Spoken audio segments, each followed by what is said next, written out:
We're very excited to be here. We've had a good week, a lot of activities for the kids. Certainly trying to stay away from COVID as best we can. I want everybody to know I have such a great respect for Coach Franklin, and he and I have had some really good conversations over the last 2 times we were able to get together, and I have great respect for Penn State University. We've been practicing at the University of Tampa, and it's very close to our hotel. The facilities are wonderful. We've gone through 3 practices thus far. We have one tomorrow morning, and then obviously we'll go to the stadium to do our subscript and walk on Friday before the game. We're excited to play Penn State, and very honored to be a part of the Outback Bowl. Coach Franklin. Yeah, first of all, I'd like to thank the Outback Bowl. Obviously, tremendous opportunity to play in a historical bowl game in a great location. We appreciate the weather, very similar to Happy Valley, so appreciate that. I got tremendous respect for the University of Arkansas. Obviously, I've been fortunate enough to be a head football coach in both the SEC and the Big Ten, so I think I got pretty good perspective on that. And I've known Coach Pittman really kind of from afar and his reputation. One of our guys that was on our staff last year, Dow, is now on their staff, so I've gotten some really good insight, and I've heard just nothing but great things. We had an opportunity at the bowling event the other night to really kind of sit there and talk, me, Coach Pittman, and his wife. And just really enjoyed it. Coach Pittman's doing it the right way. There's a lot of excitement at the University of Arkansas right now, which what he's been able to do. I think he's a great fit for the university. And more than that, I think he's a great guy, a regular guy that you can have really good conversation. We were able to bounce things off each other. Really, obviously, not a whole lot about this bowl game, but just things that head coaches, can talk about that you can't really talk to a lot of other people about. And also, our concerns about, some of the things that are going on in college football and college athletics right now. So some really good discussions. I look forward to continuing building our relationship and stay in touch with each other after the bowl. Again, got tremendous respect for the University of Arkansas. I think it's going to be a great game. It's going to be a great opportunity for both of us to go out and finish our seasons the way we want to, and hopefully, put a product on the field that the Outback Bowl and Penn State alums and Arkansas alums can all be proud of. So appreciate the opportunity. Okay, open up for questions right over here. For both coaches, Coach Franklin, you first.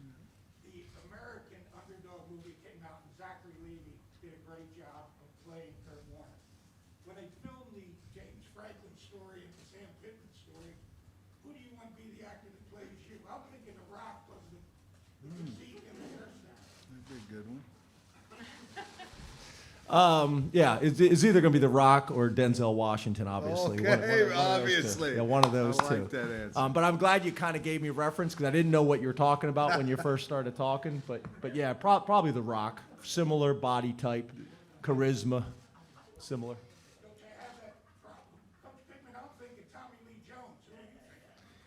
Well, I'm thinking Jack Nicholson. Yeah, that's fair. He's older, more mature, got a lot of gray like I do. So I don't know. I think he's made a lot of money. That's who I'd like to do, represent me. We got right here, down in front, right you. Take a bunch of softball questions like that. Yes, Right there. we stay here all day. Okay, they call on me, I think. Coach Franklin, in breaking down the Arkansas offense, what do you make of their balance, their run-pass balance? What do you see from it? I think it starts with their quarterback, right? Big, physical, mature guy. I think they do a really nice job of, obviously not only from a tempo standpoint, but to me it starts and ends with the running game. I know you talk about balance, but I think it's obvious that they want to run the ball. Obviously having a head coach who's got an offensive line background, and those guys usually pride themselves with that. I think his personality and identity shows up on the offensive side of the ball. And then I think they do enough of the things to keep you honest. You know, the play action passes and the RPOs off of it, that can be challenging. Also some of the tricks and gimmick plays. And then I think the other thing is, you know, I think when you have that type of quarterback, you got to manage it during the season. But when you get to the bowl game, and this is the last game of the year, we're expecting them to run that 245-pound quarterback a bunch. So we got to be prepared for that. It's going to be a challenge. You know, there's no doubt about it. I think their offensive coordinator does a good job, you know, keeping you on your heels and off balance as much as possible. And they've had the personnel to be able to do it. But I think it really starts and ends with their quarterback. Right here in the middle. Sam, question for you. What can you say about Kendall Briles and his development of KJ Jefferson this season? I think Kendall's done a nice job. You know, I went back to Felipe Franks from last year. I think, you know, obviously Felipe played a lot of ball, but for him, he had never been in that system. So I think Briles is a really good teacher, really good communicator. Certainly KJ has gotten better throughout this year with his throwing ability and the long ball. He's gotten better there. You guys remember we opened up scrimmages last year in the spring simply because I felt like we needed to put pressure on him with people in the stands to perform, him and Malik for that matter. But I think Kendall's done a really nice job, and I believe, like Coach said, I believe he's a good play caller. Right back here, Stephen.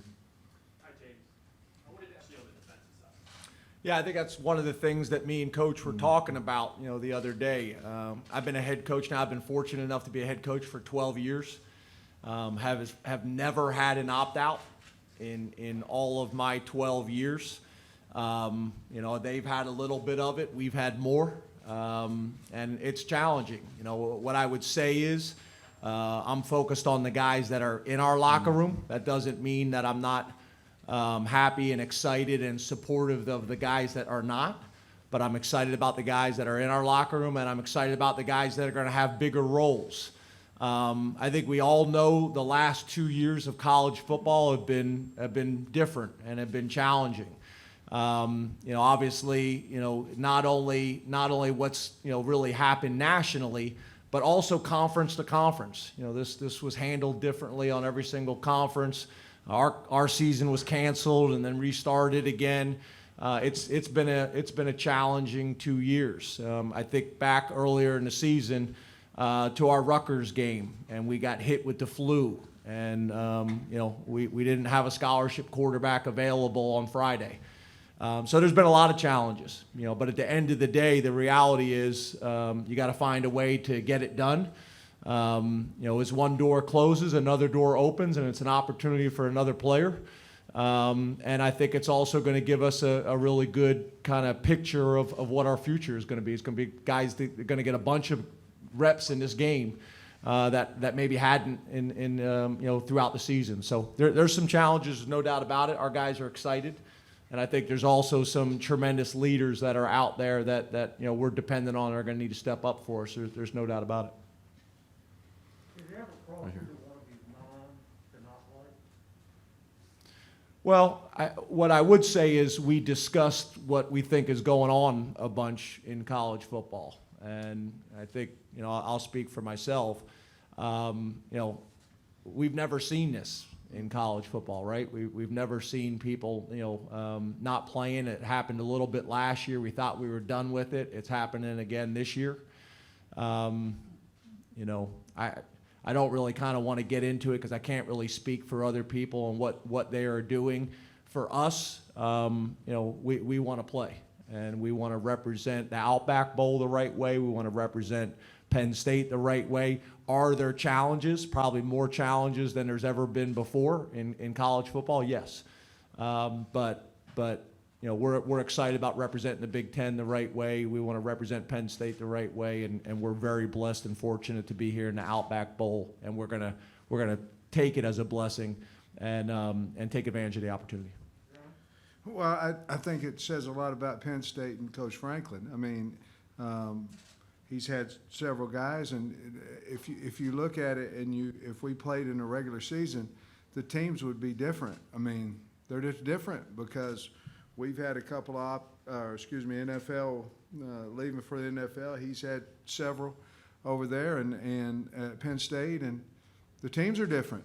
I mean, that's just what it is.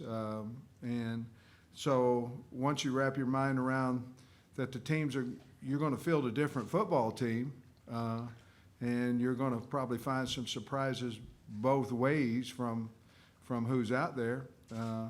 But we have 120 on our team, and the other 115 or 110 that are left right now, they deserve the opportunity to play. And I don't think either one of us, and I don't want to speak for Coach, are looking for a way out. We're looking for a way in. And I think that's what Coach did, and I know that's what we did as well. Back here. James, could Olu, do you think he'd be capable and ready to be a left tackle to start if need be in this game? I'm sorry, say that again? Olu, could he be capable, ready to start at left tackle if need be in this game? Yeah, he better be, right? Yeah. He was going to start earlier in the year and had an injury and was unable to start. And that's when Landon went in and started and played really well as a true freshman. But yeah, we've been preparing and planning, and like I said, Olu was going to start during the year, and now we're in a position, obviously, that he's going to do it on Saturday, and we have a lot of faith and confidence in him. So it's going to be exciting to watch him go out and play. He's had a really good week of practice. Right over here, front row. Do I think it's important when Big Ten and SEC teams play each other? Yeah, good for college football. Yeah. Yeah, I mean, yeah, two great conferences. Yeah. Obviously, like you mentioned, we played Auburn earlier in the year. It's kind of unusual. I think when we played Auburn, if I'm correct, it was the first time we'd ever played. I think first time there had ever been really, I think, a Big Ten SEC matchup during regular season or some crazy stat like that there was.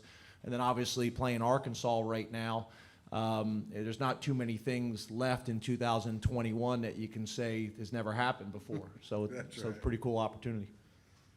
Yeah, I think it's big for the teams, the players, and obviously the fans. I think it's good for both those.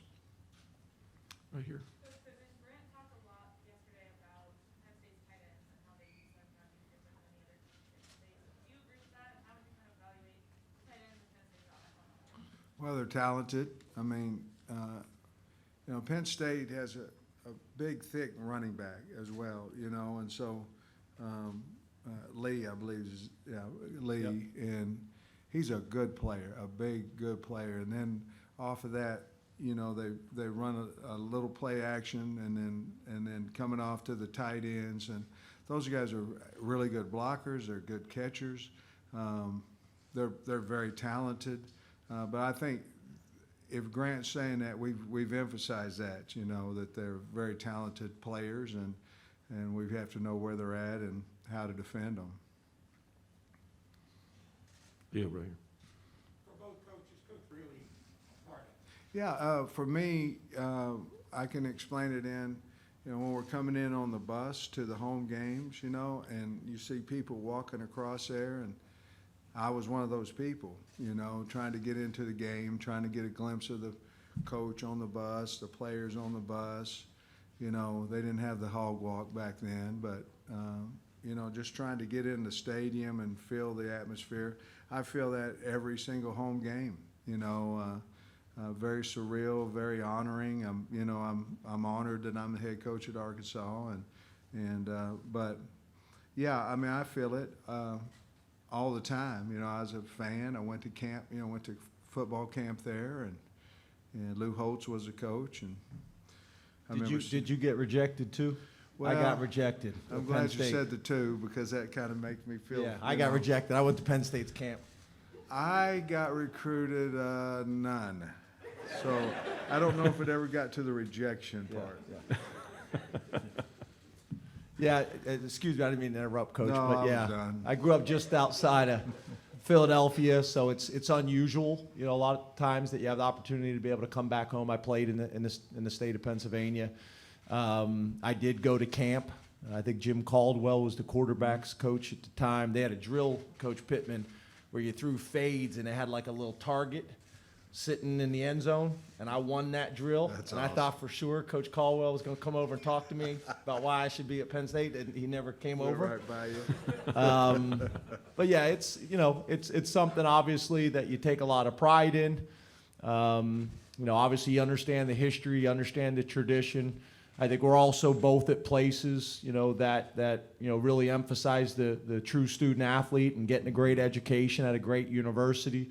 So there's so many reasons that I think, for us that it's important, and college football is really important, and being able to win games is really important, but at Penn State it's also about, getting a great education and having a well-rounded experience and being prepared and ready for life when that comes, when the game of football comes to an end. So I think all those things allow for me, obviously being a local guy, having pretty good perspective on what it truly means to be a Penn Stater. Right down here. Each of you coaches have lost a significant piece of your offense, a premier playmaker at wide receiver. Can you each reflect on what that player meant to your program and what it's been like adjusting your offensive plan without that? Well, Burks was, he's from the state. He was our go-to guy. He was our big play guy. Anytime we got zero coverage or man coverage, everybody in the place knew we was going to throw him the ball, and he was, a lot of times he'd go make the play, and a lot of times he'd score on it. I understand his situation and things of that nature, but losing him, we lost a lot of offense, and we also lost a very good leader. But can we replace him? It's going to take it's going to take a lot of people to replace one Burks. But the great thing about that is we knew before we ever started bowl practice that he was not going to play in the bowl, and so that's allowed us these 4 weeks in and out of 4 different type of weeks to plan and prepare for that. And the guys, like Coach said, our guys, the ones that are getting ready to play, are looking forward to the opportunity, and they're young, but yet we've recruited them for a reason, and hopefully they can make plays like Burks did. Yeah, for us, kind of a similar story, right? Jahan Dotson from the state of Pennsylvania, decided to stay home after being committed to another school, and it worked out really well for Jahan Dotson, and it worked out really well for Penn State, and I could not be more proud. Jahan had an opportunity last year to leave and decided to come back, and I think it really helped him. All the draft reports that we've gotten, I think it's really helped him, and it's helped Penn State, and that's really what life is about, right? Mm-hmm. Trying to create as many win-win situations as you can, and we were able to do that. But just like Coach talked about losing Jahan, everybody knows he was our big play guy, and has been for the last couple of years. Last year as a punt returner and receiver, this year mainly as a receiver. But it's an opportunity for Keandre, it's an opportunity for Parker, it's an opportunity for CSB and Mega and those guys to step up. And then back to the guys that Coach was talking about earlier, the tight end group. And I think both of us, our answer is probably similar. It's not like there's going to be one guy that's going to step up and replace that production. It needs to be a little bit, of all the guys. And for us, I could say the same thing. I had a conversation with our defensive staff and our defensive players about losing our defensive coordinator, and Coach Pry. It's going to be the same type of approach. So, it's a tremendous opportunity. Right down here on the aisle. Coaches, with some of the bowl games being canceled and also some cases at the last minute because of COVID, does that frame your opinion or message to kids in any different way? Maybe emphasizing precautions, maybe talking to each other, figuring out a contingency plan. Like, how has that informed how you guys are processing this? I'll take, if he asks another question, I'll take Okay. it.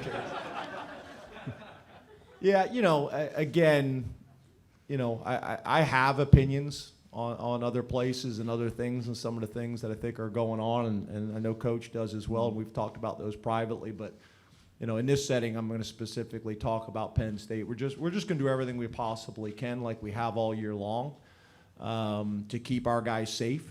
I do think we're at a point of the season where they're kind of sick of listening to me.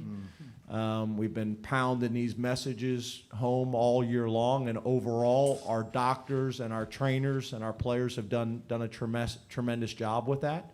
And we're going to need to do that, not just up till game time, because this isn't just about protecting college football. It's also about these guys making great choices so they can be safe and healthy throughout the rest of the year and their lives. So, with the game of football, there come sacrifices. With your health, there's sacrifices that have to be made, and there's lessons in all of this, right? I think you don't really have to. The kids see it. They see this bowl's opted out, this bowl opted out, this, that. And so there's not a lot you have to say other than, what we're doing, wearing our masks in the building and all that we've gotten to this far without losing guys to COVID and this, that, and the other. I know there's a new variants and all that right now, but I think anytime you have a coaching staff and a team that wants to play the game, and it's not always that way, but it makes it easier to get the game going. And I think Penn State wants to play, and think we want to play. So, Right down here in front. For James, on the defensive side, Yeah, I think, as you guys can imagine, some of the announcements are coming out are new to you guys, but they're not new to us. We had a pretty good understanding. What I try to do is, at the end of the year, I sit down with all these guys and have conversations, and sometimes their parents are included in those conversations. And like I said, for 12 years, we've never had one. And that doesn't mean for 12 years there hasn't been guys that have been advised not to play, and there hasn't been guys that have considered it. But literally for 12 years, we've never had one. So this is new information for you guys. It's not new for us. We've been planning and prepared for this for a while. There's really none of these announcements are new to us. Right back here. James, we talked about Owen yesterday about possibly making the transition to Sam linebacker. Obviously, you guys are a little depleted in that room. Is that something you see for him this game and beyond? And how is he kind of making that transition? Yeah, he's already done that, this year. He's already played, that position. I think that was part of him coming back. He's going to come back next year and use his extra year. I think he realizes, as well as we do, although he's got some safety skills and DB skills, he plays his best the closer he is to the football. I think that's his long-term future. So it made sense for him to come back, fill one of those roles and be able to put, a whole season of tape together of showing probably, what his role and identity will be at the next level. So, obviously he's been a great special teams player for us. But yeah, playing that, what we call the field backer or the Sam linebacker, I think that's his future, and he'll play that on Saturday. In the back here. Coaches, you guys have bowls, you're going to Busch Gardens later, and there's a beach trip. At this point in your careers, how are you balancing the fun of a bowl game with coaching and trying to get your guys prepared for that? Well, I have no experience at it, so it's pretty balanced to me. He's been to a gazillion of them. As a head coach, we're practicing in the morning, and we're telling the guy, your day has objectives in it, objectives in it, and it has things that you need to get accomplished. And practice is first and foremost, and we're doing it early in meetings, and then, the rest of the day they can go out on their own and do. As long as they can plan their day, and I want it to have success the whole day. I think the fun and the practice and the meetings and all that can be put together. So that's what we're trying to do, and it's good that we're starting practice in the morning, because that way they have to be in a little better shape coming home, get an earlier curfew and things of that nature. Right here in the back. Yeah. Sam, the SEC has not done well yet in the bowl. Does that lend us even more pizzazz for this bowl game? You know, I wish the answer was yes, you know, but, you know, each of those schools got their own team, their own, you know, going to NFL. You know, a lot of times in the SEC and then the Big Ten and things of that nature, I mean, you're going to have really good players. And by the time, until we get to more teams in the playoffs, like I said before, you're going to play a different team. It's going to have the same logo on there, but it's not the same team that you had during the regular season. And I think that's a little bit what's happened to the SEC. Maybe not. Maybe they just got beat. I know I'll catch a lot of heck for saying that from the teams that beat the SEC teams. But for me, it's about, you know, preparing our team well enough to go out there and play as good as we possibly can. Hadn't thought much about the SEC not being 0-4. All right, couple more questions here, right here in the black. Sam, you got Tyson Morris back today. What does his addition bring again? As we talked about wide receivers stepping up, and for a kid from Fayetteville has been through the trenches Yeah. with this team, so important for him to be here. Well, we needed him back. His legs look fresher than the other guys today. You know, he hadn't practiced for a few days, but He look good? well, I tell you, I'd leave him wide open. He dropped a couple. You're right. He's from Fayetteville. He's super senior, coming back, all those things, and I'm just glad that he was able to get back today, and he seemed to be excited. The kids seemed to be excited for him, you know. All right, in the back. James, you talked about your linebackers. Do you feel like you have the requisite numbers to play how you want to at linebacker with the opt-outs? And are you in a position where you might have to burn some red shirts that you otherwise wouldn't have? Yeah, fair question. Obviously, you know, there's not a whole lot I'm going to answer in terms of things that I think could affect the game and from an information standpoint. But yeah, we're gonna have to burn some red shirts. There was some conversations. We've been very strategic about, you know, playing guys in 4 games and playing some guys in 3 games and saving a game for a bowl and things like that. But as the season went on and we had the flu spike and other things, it was hard to do that. So yeah, we have some guys that we're going to have to burn their red shirts for this game, but it's not something, you know, that I decide that on my own. You know, I don't think that's the right thing to do or fair. You bring the young men in, you have some conversations with them. Sometimes you include the parents in those conversations. I still think it's a little bit better than the old days where, you know, I'll never forget Dominique Foxworth, who's on TV now, who I recruited out of Baltimore at the University of Maryland. He burned his red shirt for 1 game at the end of the season to send us to the ACC championship, you know, years ago. And I really think this was the right change. This was one of the rules that have been changed. I think it's the right thing to do.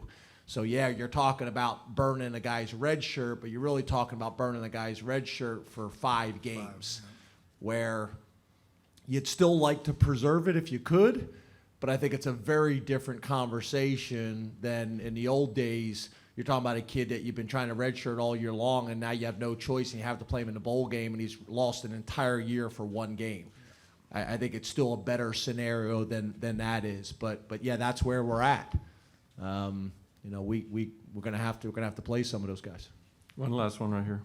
For both coaches again, you're not one of the 4 teams playing in the college football playoffs. Is there a better place than the Outback Bowl in Tampa, kicking off New Year's Day?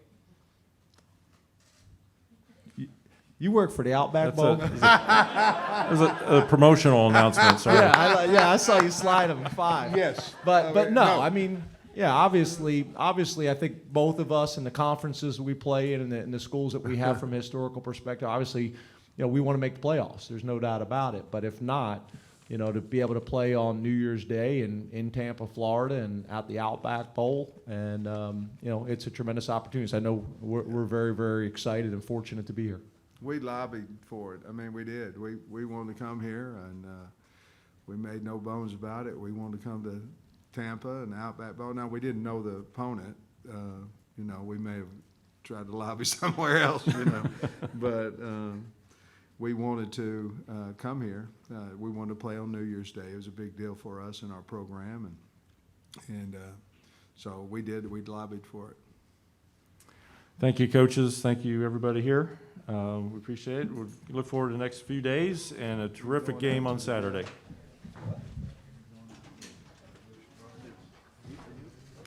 We will be providing transcripts of today through ASAP. We'll be sending that out as soon as we can get those later today. Thank you.